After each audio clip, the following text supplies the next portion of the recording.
In the interest of building all members' business skills, a different member each week is charged with presenting on a topic of their choosing for a 3-minute business growth section. I never have this organised in advance, but I've had a heap of one-to-ones this last week. And there was someone I had a one-to-one with yesterday who mentioned he does a lot of networking. Wonder who that is. So, Aki, I reckon if you've done a lot of networking, you probably have a tip.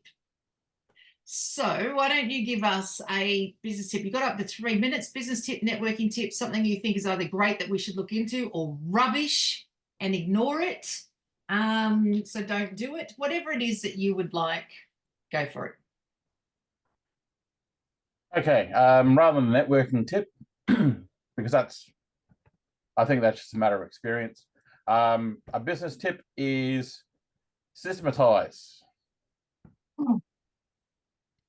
If there are things you do that you're going to need to do more than once, look at creating a process or adopting a system for doing so. This is going to save you time in the long run and give you what the standards like to call quality, which just means consistency. So, yeah, a system with some defined processes. They don't have to be particularly complex. It is helpful if you write them down so you can refer to them later. And as you expand, you can provide that information to your staff to replicate the same success that you're achieving, that you formalize into processes which then bind together into a system of sorts.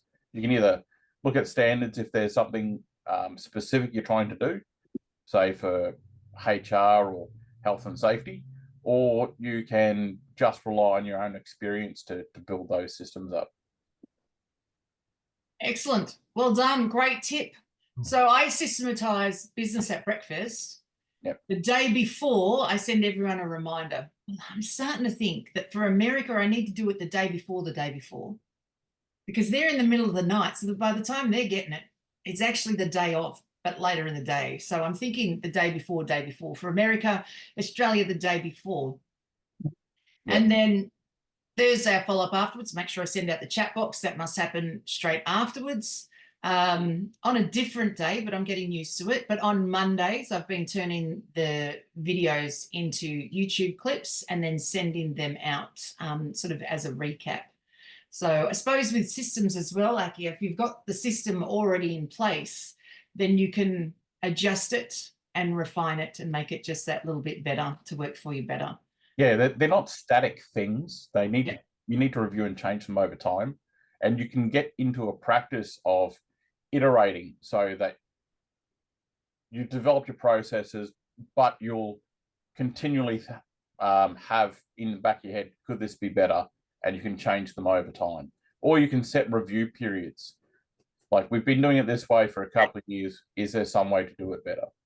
Yeah. Most of the most successful large organizations are very systematic. Yep, absolutely. Let's look at McDonald's. Yeah, they're excellent. My youngest, he says, if I have to leave home when I'm 18, I'll die. I can't even butter toast. And I'm going, but that's why you'll be working at McDonald's. Because while you're frightened of cooking now, when you work at McDonald's, you have to have, there's an order and you'll see how it all works. Yeah. So to teach you the cooking, like to be in the kitchen and not be frightened, to see that there's an order of how to keep things clean at the same time, follow someone else's instructions. So there is a system that sits behind it. And yes, an improvement of systems is business at breakfast has always run beautifully with the increase of numbers of people coming in. We've never reached 500. So maybe just this little change by putting a visual on the wall could be all that's needed to go from 250, 350 per year up to 500. So yes, I like that. Systems aren't static. They're to be reviewed and improved. I like it. Well done. Thanks so much, Aki.